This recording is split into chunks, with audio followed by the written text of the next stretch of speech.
Hey, what's up, guys? This is Paul Castro Jr., and this is episode number 8 of the StokedOnPlants podcast. Today, we're doing something really different and cool. This is going to be the first of these kind of series that I'm going to be doing where I talk to someone who's not sitting right next to me like we have been doing. Today, I've got a really, really wonderful guest. We're going to talk about some fun topics that we haven't touched on yet. Some other, I guess we can call them facets of the veganism world. I'm joined today by Phillip Henderson. Oh, my cat's jumping up here on the table with me right now. So we got Luna here hiding out. But we've got Phillip Henderson here, the chocolate vegan. You can check him out on Instagram at the chocolate vegan. And his website is fruitmusclefitness.com. Phillip, thank you so much for coming on the Stoked on Plants podcast. I'm so happy to have you, man. Thank you for doing this. It's awesome to be the first person on this series, Yeah, for sure. It's always an interesting conversation when you just randomly reach out to people on Instagram. You're like, hey, I know you don't know me, but come do this thing that I'm doing, and we'll get to know each other in that short period of time. Yeah, exactly. When it promotes something like veganism and health, I'm always down for it, And Yeah. I saw a lot of the other things too. I was like, whoa, this guy, he's on it. It's fun. Very fun, exciting, the vibe that you give off. It's incredible in the world. Thank you, man. I really appreciate that. That's, I think it's the world of veganism is so cool because typically with people in careers, let's say, it's like if you're a baseball player, you're a baseball player. If you're an actor, you're an actor. If you're a fitness person, but I feel like veganism, it creates this conversation now where it's people from all different walks of life and careers that kind of have this common ground and, for not just their own health, but for humanity and for just making change. So that's the one thing I love is it connects people on all different walks of life. I'm excited about this podcast in particular because it like creates an opportunity for those things to kind of meet head on, So awesome. I want to talk about you and obviously we'll get to know each other here. It's been very cool. I've been following you on Instagram. I'm so happy I came across you and your story and everything you've been doing. I want to kind of start off. Why don't you kind of maybe give people here who are listening like the quick bio on you. I don't want to talk too much on behalf of you, but I know that you've had quite the transformation that you've went through with veganism in your life and eventually fruitarianism. So maybe you want to touch on like how veganism kind of came into your life or what your transition was prior to veganism, where you were and how like where you're at now. Yeah, absolutely. So I'll try to make this as brief as I can, but still have all the information provided. Sure. So in 2010, I weighed around 450 pounds. Wow. And I was working in a seafood and meat market, and that's basically all I ate. I seriously didn't eat any fruit. If I did have vegetables, it was layered, and I mean layered, like probably that thick of like dairy, So there was no like nutrients coming into my body from the vegetables, I was eating all of it. And yeah, no fruits. Yeah. I actually would say when people would offer me fruit, I was like, no, I don't want it. It's too sweet. But then I would go and get like a bucket of ice cream, things like that. So that happened. And the thing that really triggered everything was, I think it was the same year, either 2010 or 2011. I'm not 100% sure because there's so many dates, right? Sure. I was playing basketball and I ended up tearing my ACL in my left knee. And it ended up being my ACL and my MCL, like completely torn, gone, no ligaments. The doctor was very surprised that I was even walking. Wow. It's shocking, very shocking when he said that to me. I was like, I knew it was bad. I didn't know it was that bad. And then I wanted to have the healthiest recovery after that because I knew weighing 450 pounds and then trying to exercise and do some type of therapy would be very, very difficult, very, very difficult. So then I talked to my sister, who is still vegan, but at the time, of course, she was vegan as well. I talked to her and she just introduced me to plant-based foods because, as we know, there's a difference between eating plant-based and being vegan. Sure. she introduced plant-based foods to me.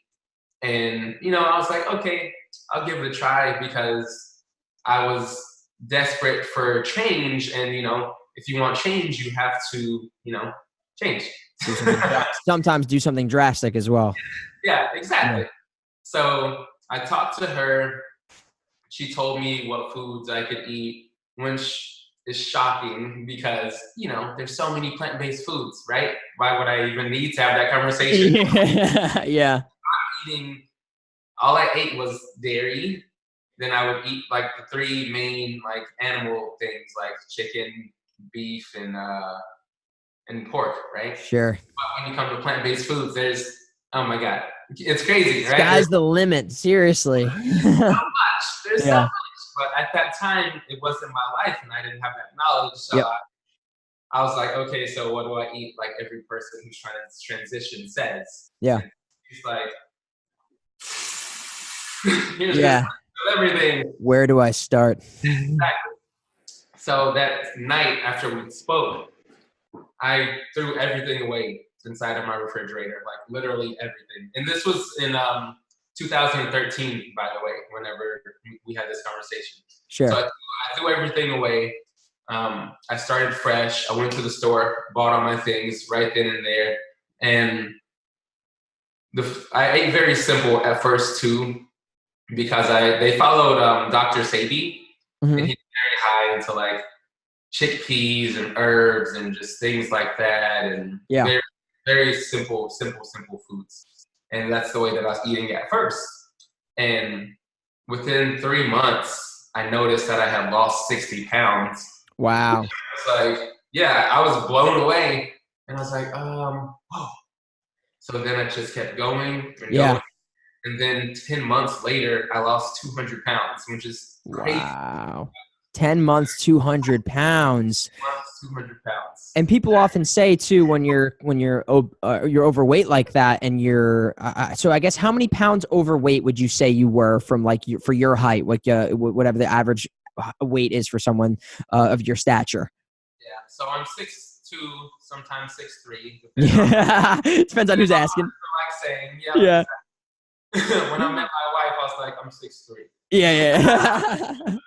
But 6'2", 6'3", and I currently weigh 190 and fluctuate between 190 and 200. Sure. So you're like 260 pounds overweight, let's say, from where you are now. So, and a lot of people I hear say when they're losing weight or they're going down that journey is that, did you notice that there was like a very stark change, like immediately the second you just started like incorporating just the plant-based diet into your lifestyle? Was it like instantly that was happening? And then, because I know a lot of people say later, it's like those last X amount of pounds that are pretty hard to get off. Did you experience that, or what was that transition like? Yeah, it was flying off. It was literally flying off like every day, because I was an avid person of looking in the mirror, for that self-motivation, self-love, appreciation. Look in the mirror, say, oh, you're beautiful and strong, Yeah. And strong affirmations, So I was looking at myself every single day, and every day it was different. Every single day I was like a little slimmer face, or I can see more of my neck, or just everything. Like every single day it was different. Did you find that? So what was your caloric intake? Like how many calories per day were you eating when you were having a meat and dairy lifestyle? Oh my goodness. Too much. Too much? So I'm going to give you the breakdown of what I would generally eat. Okay. Yeah. So I'd wake up, depending on, my schedule at work, I would wake up usually pretty early, maybe 3, 4 in the morning, something like that. And we had a 24-hour McDonald's by us. So I would go there. Yeah. I would get some breakfast, right? So I would eat 3 of the, I forgot what they're called, McMuffins or something like that. McGriddles, something, McSomethings. The McTerribles. The McHeart attacks. Yes. I would eat those. Then I would go to work, and I worked in the seafood and meat market. So, I had the homie hook up there. Yeah. So I would eat seafood and meat and dairy while I was at work. And then on my lunch break, I would go to Taco Bell, do the same thing. I would order like 3 tacos and a quesadilla, go back to work, eat again at work, come home, eat like this gigantic, just processed junk, you know? So I was clocking in a lot of calories. Yeah. So what's your calorie intake on an average day today? About 2,500 to 3,000. And that's primarily fruits, correct? Yeah. So people always complain like I can never get enough calories. I never this and that. I mean, protein obviously is the big hot topic that people say. I think what it's I think it's like 5 or 6% is like every fruit contains of protein, correct? So if you're having enough calories in fruit, then you're having enough protein as a byproduct of that. It's always, what'd you say? I said you're solid, yeah. Yeah, you're good. So you've transitioned into the plant-based lifestyle. The pounds are shedding off. You're feeling better. You're feeling healthier. I am assuming, right? That's kind of did you see it aside from what you're seeing in the mirror and the pounds, the numbers? Did you feel better? Did you notice anything with your skin? Did you notice any other health benefits aside from your actual weight? Oh, everything. I was breathing a lot better. I was waking up and I wasn't in pain because remember I tore my ACL, so it was madly inflamed, right? Yeah. All of the inflammation was disappearing. The weight was dropping. My skin was looking better. Just my hair was growing. Just everything that your body could go through as far as growth was happening. Wow. And what about the process for you? Because I know the biggest thing for people is they say they'll try a vegan, they'll do the 21-day challenge, or they'll try cutting out one meat because they find, and I had it too. I was somewhat addicted to meat, I would say. I had the cravings when I stopped eating it. And a lot of people find that they wind up going back to dairy specifically when they're cutting that out. Did you have an experience like that? And if you did or didn't, what was some of the things you did to kind of keep you on the course? Like, was it just cold turkey and you just kind of went headstrong from there? What was that like for you? Yeah, so it was definitely trial and error. So at first I started overnight. I cut everything out, right? And I had no intentions of going back. But I want to say maybe a month in, I made the mistake of eating, well, I can't remember what it was. Maybe it was like chicken and rice. I can't, it was, yeah. I think Something. something Yeah. like that. And then a few months later after that, I ended up making another mistake and I had like a chicken salad. So. And what do you think sparked those? What do you think sparked those mistakes? Oh, addiction. Addiction, 100%. Because 20 something years of my life was dedicated to living that way, me making that change. And then while in this change, in this whole different atmosphere that I'm in, I see something that I used to eat. Yeah. Right? And I'm like, I think of what it did for me because, food like that, it's comfort food. Absolutely. At the time, I was also, dealing with depression and things like that. So you see this comfort food and you're like, oh man, when I eat this, I feel this way. And it kind of, clears things. I don't want to say clear things up, but it helps you bottle things in, which is not good at all. Yeah. And when you eat vegan and like really simple vegan foods, it doesn't give you that same feeling. Yeah. So yeah, that triggered that. So then I ate it. And that was the last time I did that because the next morning I was throwing up like all of that stuff. Wow. And then I was like, okay, I think that's my sign to like chill out with that. Yeah. That's how, I mean, I didn't have, for me specifically, I cut out, so I went all meat and dairy at the same time. And then I kept eggs in. And then I was like eating eggs, but every time I would eat them, that was the only thing that was making me feel bad. It was the only thing giving me indigestion, and it's just such a weird. And I know it's different for everyone's bodies, but for me, it was like just something was telling me, cut out everything, just do it, get it all. And then eventually, I cut out the eggs for me. Yeah. And I think this is, I'm a little over 3 years at this point vegan. So for you, it's been, you said 2013, right? So it's like 5 years, Yeah, yeah. almost 6 years, right? Yeah. Wow. Congratulations. Thank you. It's been Yeah. a Yeah. Yeah. journey. And I often find people say it's one of the most rewarding journeys you can go on. It's, I mean, there's so much that comes with just the whole plant-based veganism transition. Like we were talking about, it's not always just about health. Some people find, from a humanitarian, for animal rights reasons, there's so many other pleasures that can come along with it. And that's how it was for me. I wanted to touch on, for you, you said your sister was vegan.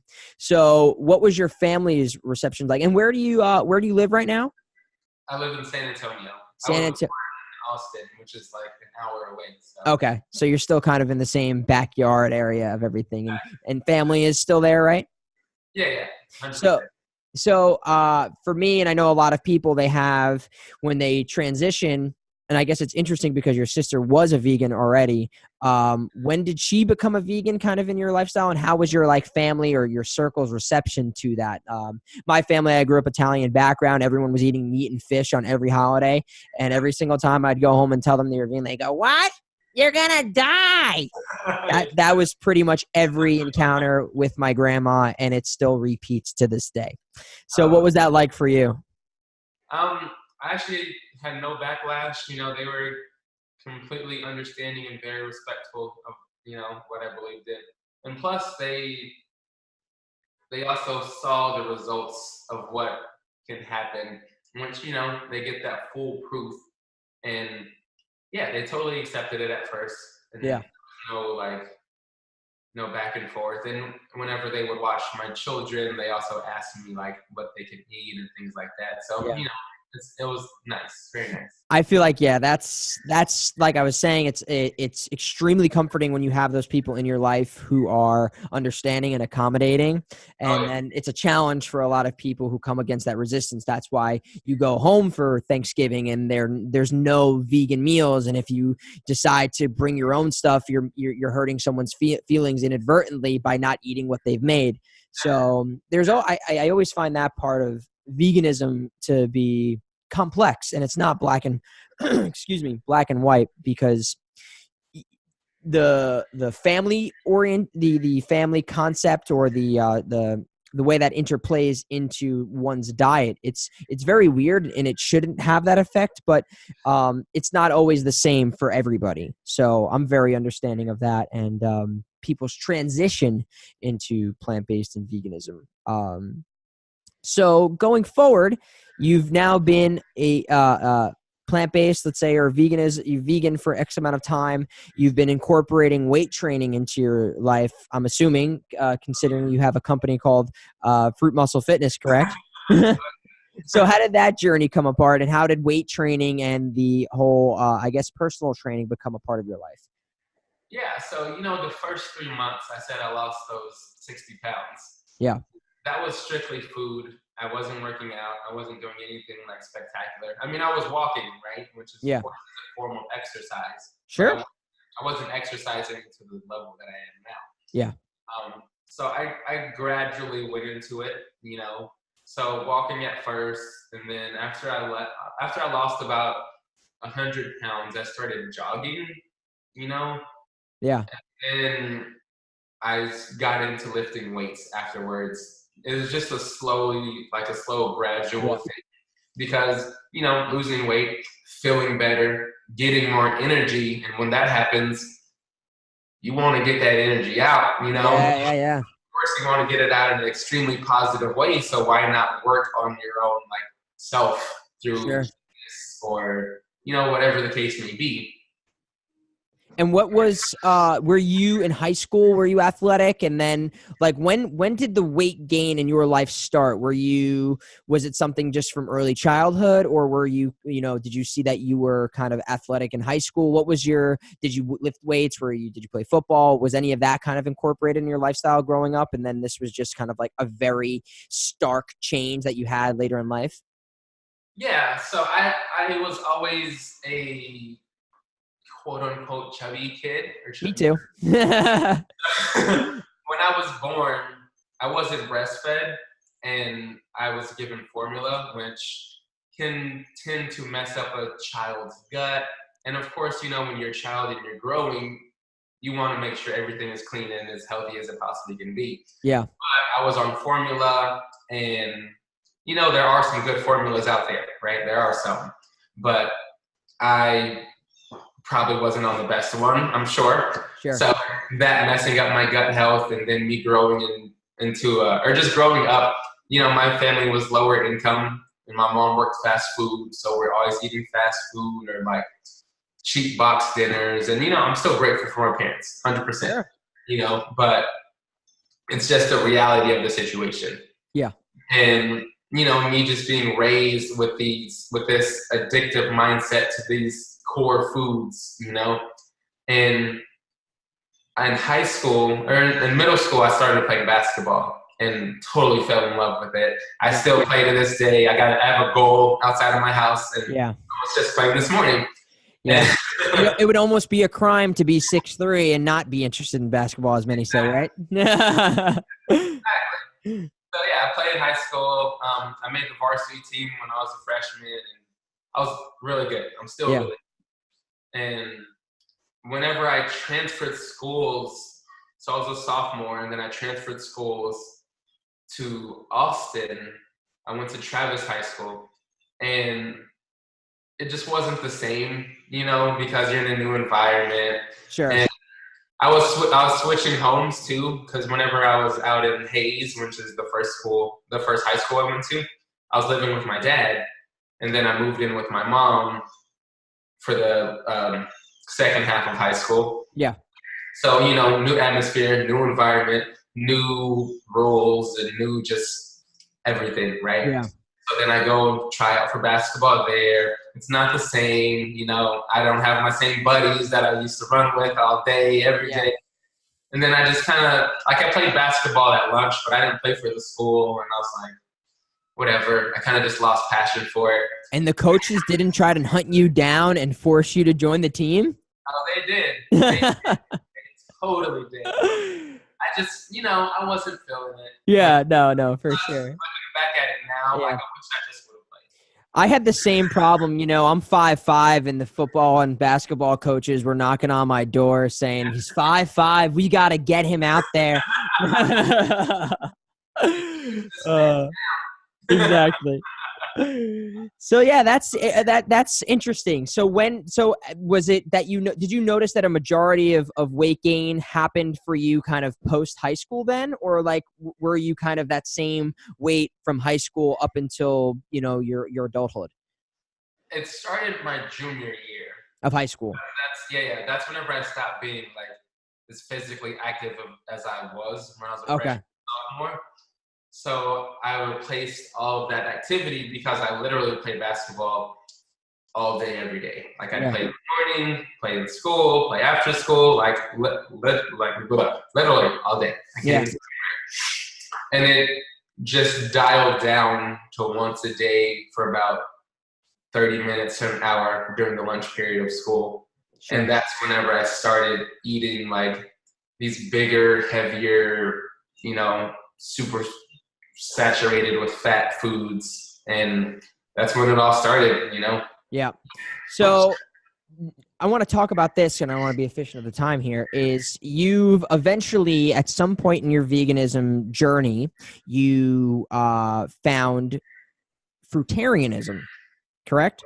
Yeah. And I guess maybe for some people here who don't know, and you'll give me a good lesson and everyone else who listens to this, is fruitarianism is essentially you only consume fruits. No nuts, no seeds, correct? No meat, no dairy, obviously. But even from a veganism standpoint, you're only consuming fruits. And if it's my understanding, within the ideology, let's say, or the diet of fruitarianism, there is a certain structure in which you should still be getting X amount of something. It's like an 80-10-10.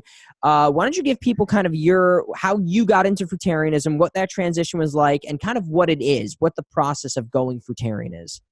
Yeah, for sure. So I was already eating like really clean food, and I just thought about, could I eat cleaner? Like is there something else I can do? Because I feel amazing, and can I feel better than what I'm already feeling? Yeah. And just for the sake of it, for cleaner, I'm going to play a devil's advocate here. Does cleaner mean you just wash it better? What is clean eating? Just getting the most that food can offer me, Okay. full on nutrition, all your vitamins, all your minerals without like sacrificing any of them. Um, so yeah, I looked into that, and I don't know if you know who this woman is, but her name is Rebecca Rosenberg. Rebecca Rosenberg. The name does not strike a bell, but we're going to plug her right now. Yeah, absolutely. And she's on Instagram. Her name is the Texas Fruitarian. Texas Fruitarian.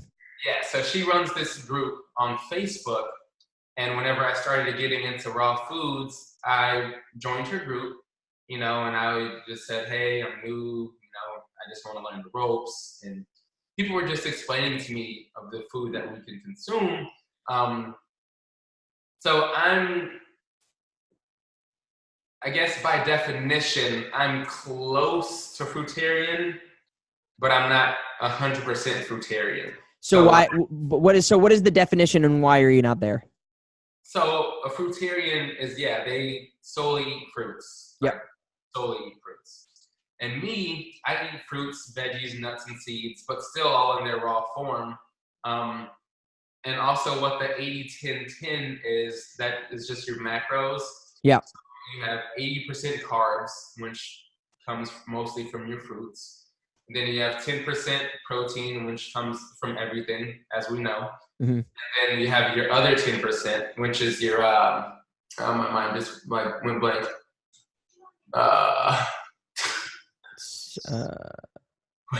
10. Carbs, protein, fat. That's what it is. Yes. Yeah. Carbs, protein, fat. So 10% fat. And the 80-10-10 is just your daily intake of percentage. And yeah, that's what I follow. That's what I go through. I don't follow it strictly, but just the way that I eat it kind of just goes into it. Yeah. So what's the other thing too? So you do incorporate your veggies, and some people, I guess, that's the one thing I do love about. I see this being a big conflict sometimes in the veganism community, and one thing I do love is the people who understand that I think, and let me know your opinion on this, is that labels exist because it's helpful to resource things that have labels. Like if you're trying to find something and it's under the label of veganism or vegetarianism or fruitarianism, it's easy to find that information when it's culminated under a label. But the one problem I often find with labels is that people find them as very strict guidelines, and if you step outside of that box, you're almost condemned. And that's one thing I do find with the veganism community is that there are some people, I'm not saying everyone, and I'm not trying to cast a bad shadow over it, but a lot of people are deterred, at least people I've met, and they often find that one bad egg. What's the vegan term for bad egg? What is the version of bad egg for veganism? One bad avocado? Is that what we should say? Are we going to coin that right now? The bad avocado? There's always that one bad avocado. That will, makes a bad name for something. And it's very interesting to find that you still incorporate vegetables into to your diet. How do you feel about that? And what was that process for you like? Was that just something like, whatever, I don't care, I don't really care what people think? Or do you experience that kind of like from a community standpoint, because you label yourself as a fruitarian, and I think that's a smart business move. How do you see that playing into your life? Yeah, so actually no one really says anything. And if they do, I kind of just like, I used to get very defensive about things. Yeah. But as we all know, like being defensive doesn't really help anyone in any situation. Like, ever. It doesn't help. So, yes. They say things, I let them voice their opinion, and, I just thank them. I just tell them, thank you for your opinion. I'm glad you feel that way, but, I just don't. And I feel like I'm living in abundance. You know what I'm saying? And we have all of this amazing food that provides so much nutrients and minerals and vitamins and everything for our body, like everything. So why limit it so much, like Yeah. I'll limit it so much where it becomes like, what is it? Like a task, like Yeah. why do it so much where it becomes something like that instead of just enjoying what you have, what nature's given us. Like, why Yeah. not just enjoy it for what it is? Yeah. I think that's such a great way of looking at it, and it's it's just like a bad analogy, but it's almost like if you're gonna start hugging people to accept, bring happiness into your life, it's like, well, you can only hug X amount of people. It's like, well, why can't I just hug anyone I want to hug? That, It's not like hugging's gonna do any bad. yeah, Vegetables. I mean, I guess there's the argument of whether you're eating organic versus not. And how do you and what's your experience with organic foods? Is your diet primarily organic? no, it's not. No. It's not. I'm very loose with that stuff Yeah. because I always tell people, um, like fruits, veggies, nuts, and seeds are better than not having them. So you don't have to go out of your way to get the organic ones if you can't afford them, because we all know organic is really pricey. Yeah. So I tell people, don't worry about that too much because the organic stuff also gets sprayed and it also has to go through a process that the same conventional ones go through. And they're actually been changing the laws about what they can call organic and not organic, which is kind of crazy when you think about it. Wow. Yeah. So it's like, why spend all of this extra money to get something that you don't even truly know if it's like 100% organic? Like, you have no idea. Yeah. Because they say that doesn't mean that's what it truly is. Yep. I And just I was just talking about that the other day, that the way that the regulation on things, especially from veganism, because I just found out or was researching and talking about the way that things are certified vegan. There's only one really, I believe it's a law firm. I could be wrong on that, or one certification area which has the distinction for veganism, and it doesn't even actually break down or go as in depth to say like whether or not something was in the presence of something, or to an extent, or the process, like the I'm sorry, what is it? They grind up bone of fishes to make something. Anyway, there's a process that requires using fish bones to make certain things, and that's not excluded from that veganism tag. yeah, And I think the same for organic foods. And if you're not consuming the shell of a food anyway, I mean that fruits or vegetable shell is there for, to protect it from things from the outside. So, and I think you put it so greatly, is that any vegetable is going to be better than a piece of meat or dairy that you're consuming in the way that the industry prepares it nowadays. yeah, exactly. I've had people tell me like, "Oh, I can't afford to eat organic. That's why I eat meat and dairy." But I'm like, you don't have to like do that. Like Yeah. any fruit and vegetable is better than eating an animal. Like plain and simple. Yeah. I totally agree, and I think it's so great to hear like another just because a lot of people it's almost all or nothing, like you're saying, and it's very deterring, especially from a financial point. I mean, you go into Whole Foods, or a lot of these organic fruits, it can be very daunting, and then it's like if I'm buying one thing organic, I feel like I have to buy everything else, and that's not the case at all. And I think there's a list online which talks about the ones that if you're going to prioritize foods that should be organic. I talked about it in one of my previous podcasts. The things that, if you're going to buy organic, these are the lists. I think like blueberries is up there, or anything that comes from the dirt. If you're going to look for organic foods, you can start that way first. But if you can't, then that's fine. A lot of people, like you've said, it's better to be eating the vegetable than to not be eating the vegetable. And the proof is right in front of us right now. Someone who's lost 200 plus pounds. I still find that insane. Yeah, I mean, what would you say advice wise for people who are overweight? Like, what's some advice you wish you had starting out or going through this process that might be daunting for people? Obviously, we talked about, not having to worry about the organic stuff, incorporating as eating as clean as possible. What's some things like when you talk to someone who is in a similar position that you were then, like what are the things that you wish you heard, or you wish you heard earlier? The main thing is I always tell people never lose hope. you know, never lose hope. It doesn't matter who you are, where you come from, like your circumstance, even if it sucks, because, you know, there's people who are living in horrific circumstances, you know, Yeah. but you can always develop and grow your life, you know, because that's the only thing that you truly, truly have control of is yourself, Yeah. you know. So don't lose hope in what you're doing. Believe in what you're doing. Be consistent in what you're doing, and never stop learning. You know, Yeah, I think if you should always be a student, because if you kind of lose that part, I mean, I deal with that every day as an actor. The second you think you're the best thing, the hottest thing since whatever, is the second that you lose any opportunity for growth. And I think that and I think that applies to health and fitness too. Always be willing and open to learning.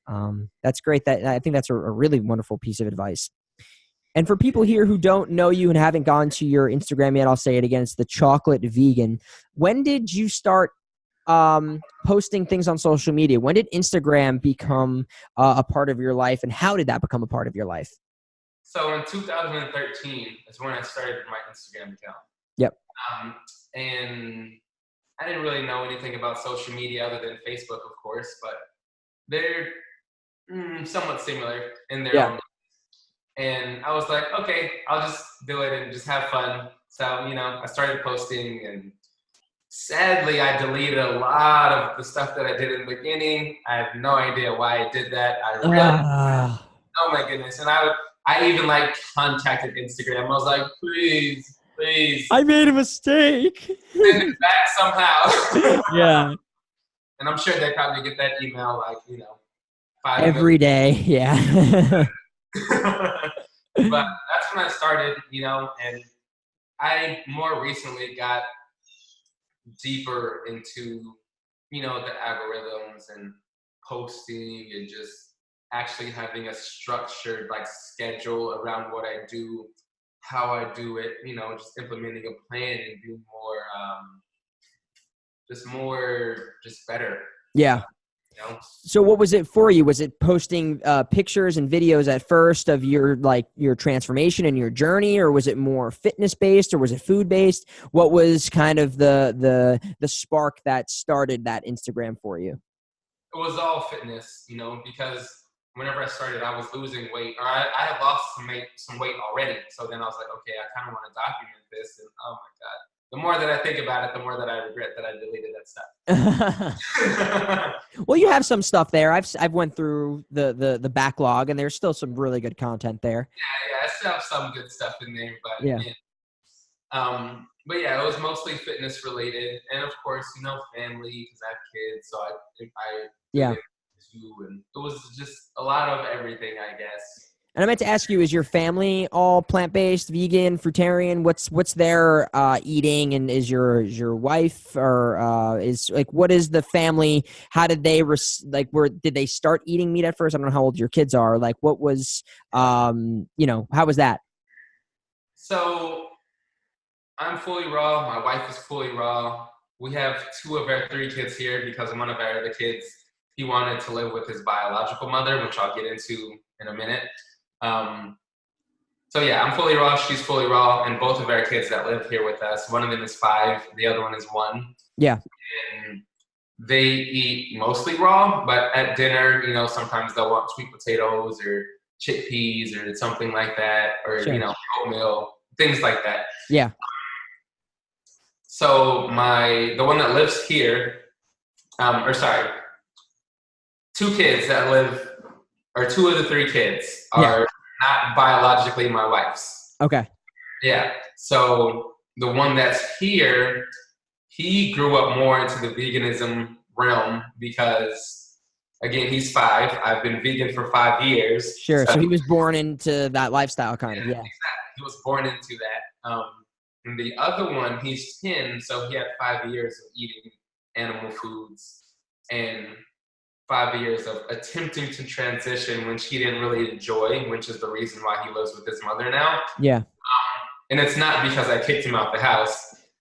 I told him, I was like, if you want to live there because you don't want to live this lifestyle, you know, that's absolutely fine. Like, I'm not going to like smother you with this and tell you this is the way that you need to live your entire life. Yeah. But if that's what you want to do, you know, I can't really like, I'm not gonna fight you, and I'm not gonna Yeah. And beg. I think that's a really like powerful thing to do or say, and I'm sure that was probably just that was how was that experience for you? Was that just was it disappointing to see that he didn't want to try this lifestyle, or like did you notice that it was maybe because of his maybe friends or the other side of his family that was eating meat? Like what was the obviously, I don't know how much you can speak on behalf of him. He probably knows more than you do.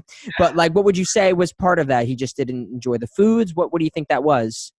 Yeah, well, there's definitely a lot going on within his mind. Yeah. He's 10 years old and he's experienced a pretty good amount of trauma, like being abandoned. Because when me and his mom first split up, I took both of them with me, not in a way to escape from her, Yeah. because we still lived in the same city. And I told her, I was like, come see the kids, come see them, please do. You're their mom, do that. Yeah. She never did. She wasn't financially supportive, like none of that. So she just like boom, gone, disappeared. And of course that causes abandonment issues with the child. And my oldest, it hit him hardest the most. And I also believe that is a reason why he's living over there now, because just those issues of wanting to prove something to her that he matters, or whatever the case may be. So she ate that way, and when he first started going over to her house again, he just fell into what she was doing, all of her patterns, and talking like her, and just Yeah. essentially turning into who she is. And yeah, I absolutely love him with my entire being, but it's absolutely depressing, and it's devastating, because I don't want him to experience what I had to go through, For being sure. overweight, hearing people talking bad about you, and you laughing at it, but you're really like depressed, because inside you're dying inside. Yeah. Yeah. Yeah. Don't want him to go through that at all, because like all I do is I talk to him still, but I can't like control his life ultimately, right? So I just talk Yeah. to him from a place of concern and love, and it's pretty sad to see, for sure. It is, yeah, and that's thank you for talking about that and sharing, because I think that's a very real conversation that a lot of people have, especially parents dealing with children who aren't necessarily receptive in that way, and it's probably a hard conversation. Well, do I do this, and do I become overbearing, and do I force them to eat the way I want to eat, or it's just a very interesting conversation. There's not necessarily a script for what to do. So for you, do you think that do you still like suggest to him things to eat, or is it just kind of like your hands off and he knows who you are, obviously from your success and your business, is that you just kind of leave it there, and when the conversation is ready to be had, he wants to have that, then you'll have it? Is that kind of where you're at? Yeah, that's where I am currently, because at first, when it all first started happening, I was explaining to him, like, dairy does this, meat does this, and, and he sees the results, right? So he has asthma now since he started eating this way. Huh. And now it's very hard for him to breathe. And we've had multiple conversations where I'm explaining to him, like, if you're eating these things, then, this asthma is not going to get any better. It's Yeah. not, all of this stuff, and breaking it down, and like, it's just not good for you. And he's seeing these results happen to himself, right? Yeah. Of course, there's something deeper going on in his life that he can't really comprehend, or like, and he's not one to want to talk about anything. Yeah. Yeah. So I'm currently at that state where I'm like, whenever you're ready to talk to me on a deeper level, I'm here. Yeah. I'm always going to be here, Yeah. regardless of anything. Like, And I'm a wonderful resource when you are ready. yeah, exactly. I have it. I'm ready. Yeah. No, that's really, really cool. I want to wrap this up in a few minutes too, but I definitely want to touch on a couple of other things really quickly. So for your Fruit and Muscle Fitness, let's just talk a little bit about that. What is that? Is it do you do online training, or is it only in person? How does that function within your life? Yeah, so my wife and I, we're both fully raw, and we are both very passionate about health and fitness. So we created this business where we help other people, whatever their goal is, whether they're trying to lose weight, gain weight, sustain raw vegan foods, whatever the case may be, where this is what we do. Yeah. And it's because of what we came through and been through. Of course, me, I was extremely overweight. My wife was extremely underweight. So we both have that combined experience of, we have everything covered from over. Yeah, we're right there. We have everything. So why not help people who are experiencing the same things we were experiencing? And we do online coaching. We also created a program recently that we're still tweaking and updating. I mean, it's out for purchase if people do want to get it and stuff. So it's out there, but we're still updating and tweaking some things. Today we created, or not today, but over the course of some time, we created this 1 week raw meal plan / recipe book kind of thing. And we have other ebooks, but that's what we do. Everything we do is solely online. And, if people want to talk, we talk to them, just like how you and I are talking through Skype or Zoom or whatever they can, whatever they have access to. And they can go and schedule like a consultation with you on, or book an appointment. That's all on fruitandmusclefitness.com, right? Yeah, it's on fruitandmusclefitness.com, or you can contact me on Instagram, or my wife. Her Instagram is indica.henderson. Either one of us, you can just message us and just say, hey, I'm interested in your coaching, and then we just talk and go from there. I love that. I love that people, and that's why I was so happy that you answered me on Instagram. There's a lot of people who they get to this level of notoriety, and I think it happens to everyone on Instagram. They find a certain level of success, and it's like you start having to gauge how you interact with people who want to contact you, because you've been successful on Instagram, and it's like it's great that you're willing to talk to people on that level, because I think making a veganism and a transition like this that is for people's health, that you've also converted into a business, the world in which that exists it's for you. I mean, that's so amazing, being able to make such a tremendous part of your life, your livelihood. I think that's such an accomplishment, and I give you kudos to that. But it's just really great to see your kind of transparency and openness to talk about it and help other people. It's really it's amazing. Yeah. I think everyone's experience and knowledge should be used, to help others, Yeah. And me, I'm not really used to living in service the way that I serve people now. I was a very selfish, clanny, get away from me kind of person. Sure. But just through everything that I've been through, that's why I'm an open book, because, that's why I talk about the things with my son, and I talk about the weight loss, and because there's people who are experiencing these exact things, I'm going through it too. And I want people to know that I'm not I don't live this perfect life where nothing negative or nothing. Nobody does. Yeah, exactly. It does not exist. We've all got our shit one way or another. We've all got it. People forget that when they go on social media. They go on and they see people taking these fantastic pictures with their food or whatever, but you don't know what that person's going through, At the end of the day, everyone has shit that they're going through. Everybody. I saw recently that you said you took a little break from social media. I think it was one of your stories talking about it. Was that kind of a piece of that, just knowing that you needed to recharge, get back to what you were doing, the reasons why you're doing it, because that kind of cloudiness can happen? Absolutely. So I was getting so wrapped up in the numbers. I was getting so wrapped up on taking the time to go check my insights and seeing how many people were following me now, how much more my growth is happening, and this and that and this, for all the wrong reasons, instead of and that's exactly why I took the break, so I can dial back, refocus, recenter, and no, I'm on this platform because I can help people, not for my own specific gain, but I can help people through my stories and what I've been through and the knowledge and experience that I've I know like I can help people.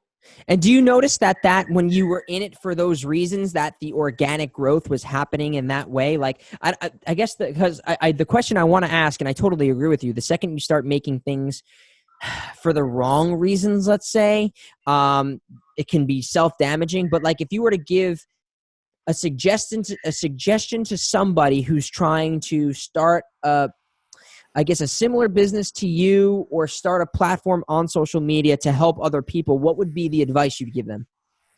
I would say live in service, live in service. Yeah, Don't do things because, like, don't do things for other people in a sense of like, don't let them create what you're trying to say, Like, don't post something because you know it's going to get a lot of likes or a lot of comments or a lot of shares. Post something that's genuinely going to serve someone. sure. Yeah, I think that's great advice, and I think in that same vein, it's like I just did a video on why not to buy Canada Goose, and I think if I would have serviced the people who are around me who own Canada Goose jackets, I wouldn't have made that video. So yes, do things for the love of it, and because be your true, authentic self, unapologetically. You can apologize for certain things, but don't be afraid to be who you are. Great, and I like to. I'll sum it up in this way. Kind of a two-parter question here. Normally, and this has been a great experience, and once again, thank you so much for doing this call with me. I really, really appreciate it. I do normally something called a plant-based plate. So what I would normally do is I have people try something that I've been, a recipe I've been making, or if someone has a recipe they like. Obviously, we can't sit here and digitally eat the same meal, although that would be pretty cool. We got to get that teleportation technology where we could do that. So for you, two-part question here is what is a typical day, or like what are your favorite meals? Like what is like what's one meal plan for the day maybe that you have? Like, do you have this in the morning, this in the afternoon, this at night? Like what's that like? And what's like a favorite thing to eat, or something that you would suggest someone eat who's trying to transition?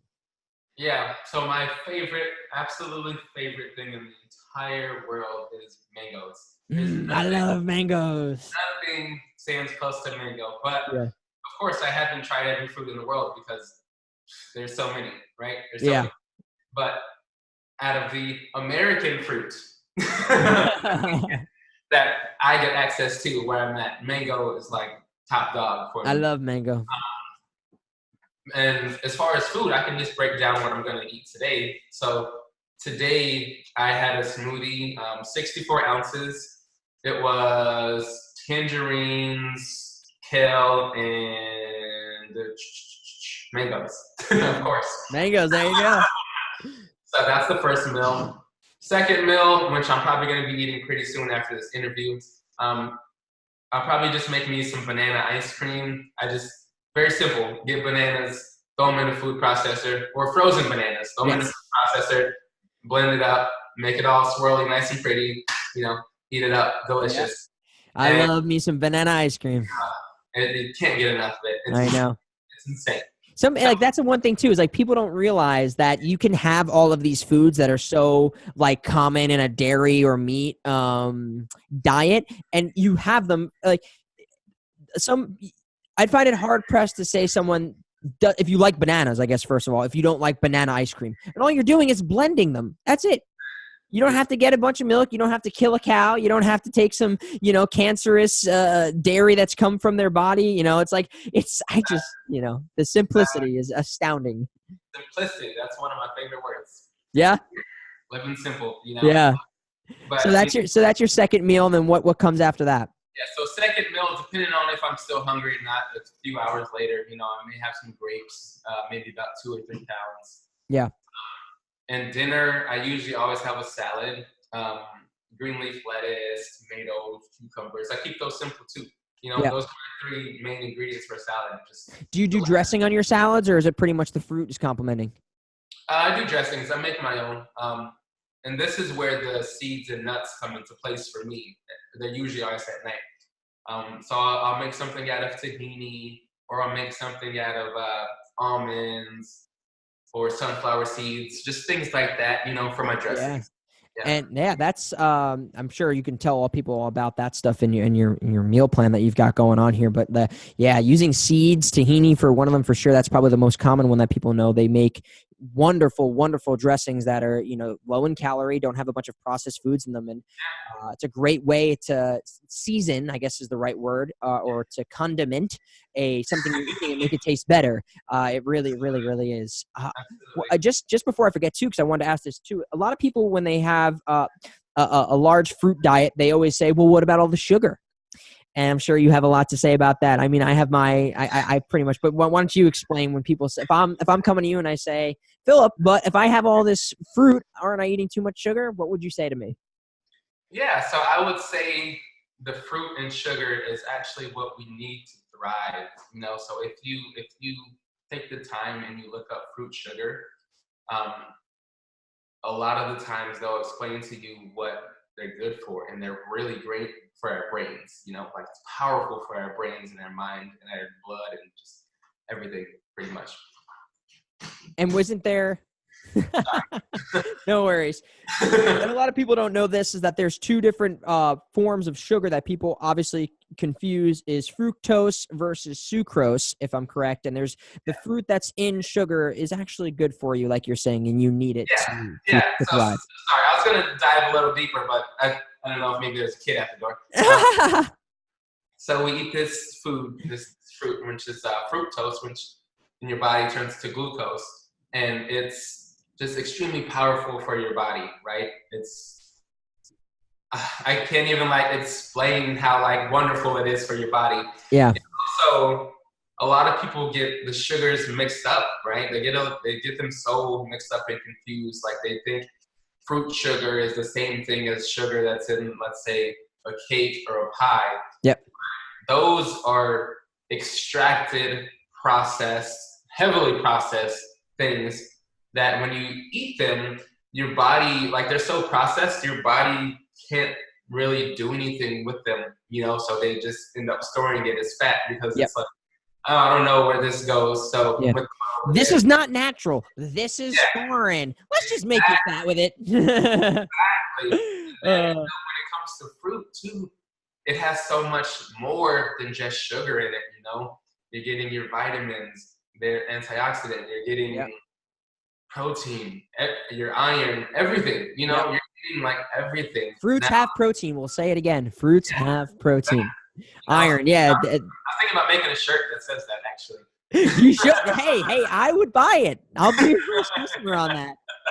Oh man, it's the protein conversation. Obviously, it's so memey, I guess is the best way to put it. It's just ridiculous at this point.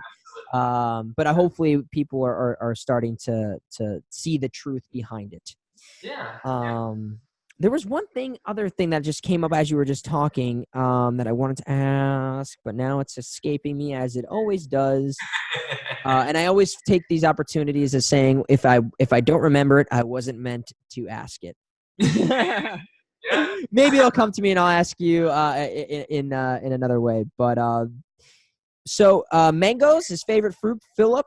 You have been such a wonderful guest. I cannot thank you enough for doing this call with me. Hopefully this is the start of a nice, lovely friendship. Check out his stuff at The Chocolate Vegan on Instagram, Fruit and Muscle Fitness, where him and his wife are doing wonderful things. They're constructing a meal plan like we talked about for people.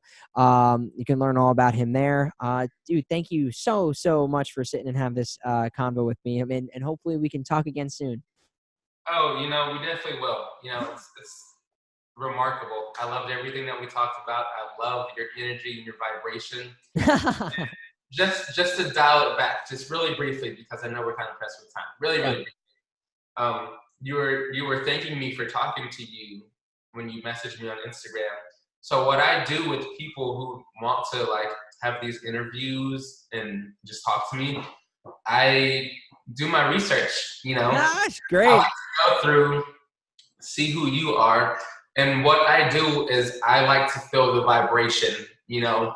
Like when I saw your page and I watched your videos that you have on YouTube, I can tell that you're a very sincere, genuine, loving, compassionate person who is doing this podcast for the right reasons. You're not just trying to be famous or, like, I can tell that you're very genuine, and you're not trying to be perfect or any of these things, Yeah. And once I saw all those things, I was like, hell yeah, I'm gonna do this with this guy. Like, he's awesome. Oh, thank you. Yeah, man. If it was for me, I mean, I'm an actor. For if people don't know this about me by now, if I wanted to be famous, I would just keep doing that, and I'd focus my energy on more of that stuff than I would be to spending all this time making thumbnails for YouTube videos and Instagram stuff. It truly is. And I appreciate you doing your research. It's this really is for me. It's like, as an actor, and this is for maybe I haven't talked about this, is you get so caught up in kind of the bullshit of like Hollywood, let's phrase it as that, Hollywood, or you got a little baby behind you. Hello. But you get you get kind of consumed by that world and that life of the vanity and just the things that you can't control. So I was like, I just want to do something that makes me happy and that makes like a positive influence on the world. And that's what this has become for me, an opportunity to talk to people. It's honestly like, it's really a good excuse to influence the people, like my friends around me, to like say, hey, I know you only see me as the only vegan in your life, but like, look at all these other amazing things they've done and the ways that they've done it. Exactly. But yeah, thank you for doing for saying all those things. I really appreciate that. I try to be as bubbly and vibrant and unapologetically me as I possibly can, and this is another platform for me to express that. Yeah, for sure. I'm all about vibes, all about it. Yeah. If I see someone, and I don't want to really call it like judging a book by its cover, but if I see someone and they talk to me and it's just a vibe that you feel, right? Because when you spoke with me, you laid everything out exactly how it was going. You're so like on it, right? On it, and you weren't like, I don't know what we're gonna talk about. I don't know when we're gonna do it. I'll contact you in 3 days. You're like, this is the day that I have. This time, like you're ain't no BS with me. Exactly, I'm just trying to. exactly. Yeah. You're right on point with everything. Yeah. So it's like, of course, let's go. Thank you, man. I really, really appreciate that. Though it's always very nice to hear that from the person on the other side of the table. And this has been a tremendous opportunity. I thank you, just not as having a great conversation with me, but it gives me an opportunity to share your story, which I think is really, really amazing. And you have a tremendous wealth of advice for people, and hopefully people will see your journey and how the great things it's done for you. You really have to check out his Instagram. I know he's really upset that he's deleted a majority of his wonderful posts, but there's still wonderful transitional photos and videos there. So yeah, dude, seriously, thank you. So much love. I really do have so much love for the people who come on this for me. Thank you, man. I really appreciate you. Well, thank you. Yeah, man. We'll have to chat again. And obviously, my DMs are always open. If you're anyone who comes on this podcast is a friend for life for me. So really, really thank you so much for doing that. Check out his stuff at Fruit Muscle Fitness, right? fruitmusclefitness.com, the chocolate vegan, Phillip, and your child right there. Hello. What's the name? Olive. Oh, what's my buddy just named his daughter Olive. Such an amazing name. And I love Little Miss Sunshine. Great, wonderful food, olives, and wonderful, beautiful name. Thank you so much, man. I really appreciate you coming on. It's my pleasure. Awesome. Thank you.